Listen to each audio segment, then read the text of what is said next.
Okay, let's get into it. Today we're doing a deep dive on an online retailer, robstepvenson.ca. Right. And when you first land on the site, I mean, it looks incredible. It's marketed as this, classy Canadian men's clothing store. Totally. You see these beautiful wool coats, really nice sweaters, leather boots. It has this whole upscale kind of boutique It feel. looks completely legit. Yeah. But our mission today is to figure out why that very polished surface seems to be hiding some pretty big problems. And what's so interesting here is just how fast that illusion falls apart once you look anywhere else but their own website. So where's the first crack?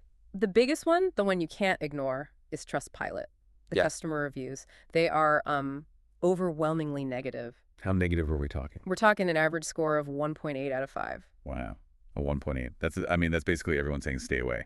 Exactly. And these aren't small complaints, like, oh, the shipping was a bit slow. People are saying they received just cheap, flimsy products or the wrong size completely. Sometimes it's an item that looks nothing like the photo they ordered from. Which brings us to this whole drop shipping issue, right? Yeah. Because that feels like it contradicts the whole Canadian boutique thing. It absolutely does.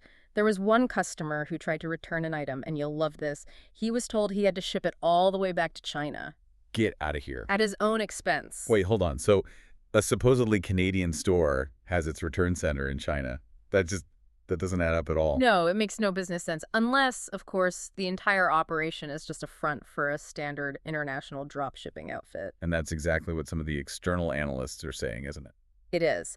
Malware Tips, for example, warns this site could be part of a much bigger fraudulent network. A network. Yeah, one that uses, stolen product images to lure you in with these unrealistically low prices. And then what happens after you pay? The problems don't stop there, from what I've read. Oh, not at all. That's often when the real trouble begins. Customers report that as soon as their payment goes through, all communication just evaporates. A total blackout. Or they get what they call lame excuses when they chase their order. And the refund process, forget about it. I saw that. Instead of a real refund, they offer you a discount on your next purchase. Can you believe it? Sorry we sent you a terrible, unusable item, but hey, here's 10% off your next order with us. The audacity is just staggering. Okay, so the human experience is a disaster. What about the technical side? The automated trust scores. This is where it gets really, really confusing, and it's a huge challenge for you as a consumer. The scores are all over the place. All over the place. How? Well, you've got a site like GridOffT, which rates it a 1 out of 100. 1 out of 100. Yeah, an absolute fail. They call it suspicious. They warn about it, collecting sensitive customer data on top of all the delivery issues. All right, so that's a hard no. Case closed. You'd think so. Yeah. But then you look at Scam Detector, they give it a 68.8 out of 100. They call it medium low risk. 68? That's not great, but it's a world away from a 1. And it gets better. Scam Advisor gives it a fair score of 76%. So how are you supposed to make sense of that? How do you reconcile a 1 with a 76 when you're just trying to buy a winter coat online? You don't. You trust the people. This is a perfect example of why you have to prioritize the human reviews. Technical scores can be gamed, They look at domain age, SSL certificates, things like that. But they don't capture the actual customer experience. Not at all. When you have wildly different scores from the algorithms, but a nearly unanimous 1.8 from actual buyers, the people are your tiebreaker. They're telling you the truth. So boil it down for us. What's the practical advice for someone who's looking at that site right now, maybe tempted by a nice-looking coat?